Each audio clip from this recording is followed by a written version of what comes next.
It's JoJo Capone. Shout out Mikey T, the movie star, and we live right now on Report Card Radio. But I want to ask you about GUnit though. Did your relationship with GUnit come through the game, or did it start before that?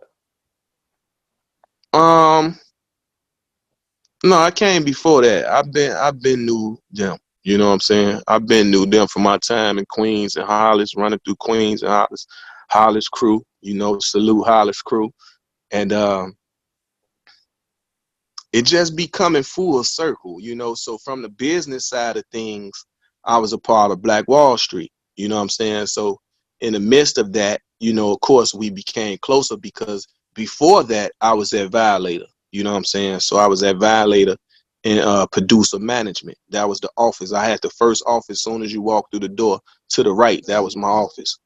And myself and John Monopoly had that job, you know what I'm saying, with, of course, Chris Lighty, rest in peace, Chris Lighty and Todd Moskowitz. So I had my own relationship with Chris because Chris had seen me in Georgetown, and I had the store locked down because I was in there shopping.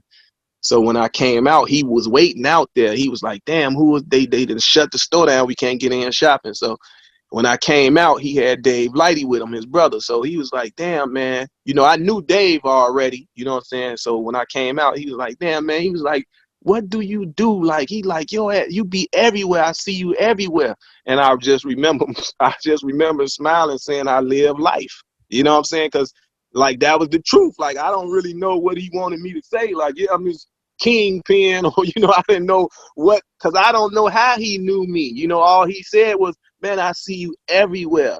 And he was like, man, I see you everywhere. What do you do? You know what I'm saying? And I'm like, shit, I enjoy life. You know what I'm saying? And then I remember shaking Dave's hand, you know what I'm saying? And Dave's like, Joe, what's up, man? And he was like, damn, this is my brother, And I'm like, okay, you know what I'm saying? And then me and B.I. had a limousine company, a transportation company. And Mike Lighty was using our transportation company for the Bravehearts when he was managing the Bravehearts and everything. So, so I was tied into the Lighty family, you know what I'm saying? Like that. But I had my own relationships. Like, that's why I say I got my own relationships and people know me on their own. My stuff ain't through nobody and all that. I was speaking to say every day, like when 50 and GUnit used to come up to Violator. So, you know what I'm saying? And 50 had told them, like, man, whatever he got to say, telling Yayo and Banks them, like, listen to him. Like, whatever advice I get him or got to say, whatever, like that. And we was cool, you know what I'm saying, from that point. And then, if I had beat CDs or whatever from Missy, SC, Bryce, Havoc, you know what I'm saying, whoever I had beat CDs from, he'll send them in there to be like, well, if you got some beats for me, make sure I get them. So, you know what I'm saying? And then that was that. So I think at one point, I don't know if it was Yayo or Buck. It probably was one of them, and they went to jail. And I was telling 50, I'm not trying to replace that person, but to put Saigon in the crew in GUnit would have been a good thing. You know what I'm saying? So, and they was in talks with that for a minute. I think Saigon actually put that in his book. That's crazy, man. Because I was going to ask you, could you remember the first time that they actually brought 50 up to the Violator offices? I don't remember exactly the first time, but I know I was there. I know I was there seeing them coming. You know what I'm saying? I know that. Damn, so that's crazy. Like 50 actually told them to take some of this guy's advice when he's offering you some advice. Other producers that were dope from GUnit were Needles, Red Spider as well. A couple of dope producers. But I'm saying the producers that was managed by Violator. Right. Which was Havoc, Missy Elliott, Bryce, SC, and then of course we used to slide in Spike and Jamal, which actually done Missy and Monica's record, that So Gone, that So Gone record. So I actually gave them that track, Missy and Monica. So they had did an anniversary. I need my plaque for that shit too. I'm glad we spoke on that. I got a lot of plaques I can get. Busta Rhymes, Busta would be up there. Actually, that that's how I met Big Fendi. I met Fendi in Violator. He used to be up there. So I met him up there. Yeah. That's where I first met him at. And what was the other guy name up there?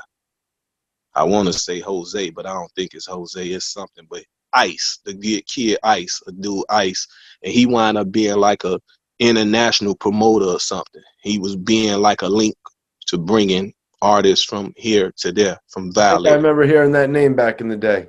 Mm-hmm.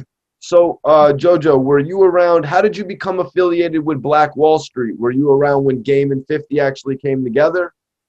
Yeah, this was before that. You know what I'm saying? Actually, my cousin D-Mac is the one that signed Game. You know what I'm saying? So, once again, I'm already affiliated with the whole situation, you know, from the beginning. Word. So could you break it down for me, man? Like what was it like when Game, I mean, his momentum just had to shoot through the roof when he joined GUnit. Yeah, because he was already at Aftermath, you know, and putting the music together. So that was something that Jimmy Iovine and 50 spoke on, you know, to say, hey, he'd be a good fit over there, because they basically didn't have nothing, you know, like a young, fresh talent at Interscope over there. You know what I'm saying? So it was like a good idea. Like I was trying to do with Saigon and put him in GUnit. Right. So it ended like a good fix. Saigon was heating up in the street. You know, GUnit was already popping, and he would have been a good fit. He didn't sound like none of them. Because I remember them at Violator didn't want to sign Banks, because they were saying Banks and 50 sound alike. And I'm like, y'all crazy. Banks was on fire. You know what I'm saying?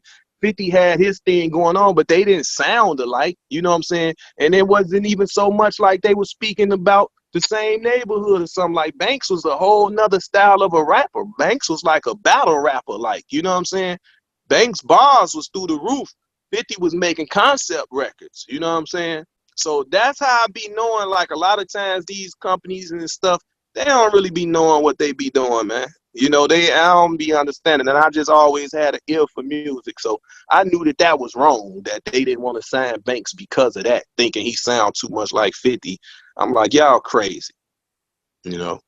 Damn, that's pretty dope, man. Because I was just thinking about it, you know, like obviously with what you were just saying, the Game was the West Coast, Young Buck, obviously the South, Saigon, New York. Obviously, if the executives weren't believing in Banks and you know what I mean, Yayo got locked up. So Saigon would have been that fresh voice from New York. How did 50 react when you voiced Saigon, or how did the other executives react? No, because it was me and 50. You know what I'm saying? 50 was like, he just was like, all right, you know, like he'd think about it, whatever. You know what I'm saying? And then him and Saigon was in cahoots. They were two-way paging at the time. So, you know, we was all in cahoots. You know what I'm saying? That's what's up, man. Yep. Definite possibility. And then I don't know what happened, but 50 wound up dissing Saigon. I forgot what happened or what it was, but he wound up dissing Saigon because he said, I just remember something something about Saigon. He's like, oh, Saigon's a bum. You know what I'm saying? And I remember that, and I don't know why. I forgot. I'm actually called Sai and asked him, like, what the hell happened? I forgot now. But and that's when it was kind of like, oh, 50 after that. You know what I'm saying? Like, why would he do it? Major salute to Saigon. He's got a second win right now. He's rocking with Tech 9, I believe. And he just dropped a book too. He put a book out.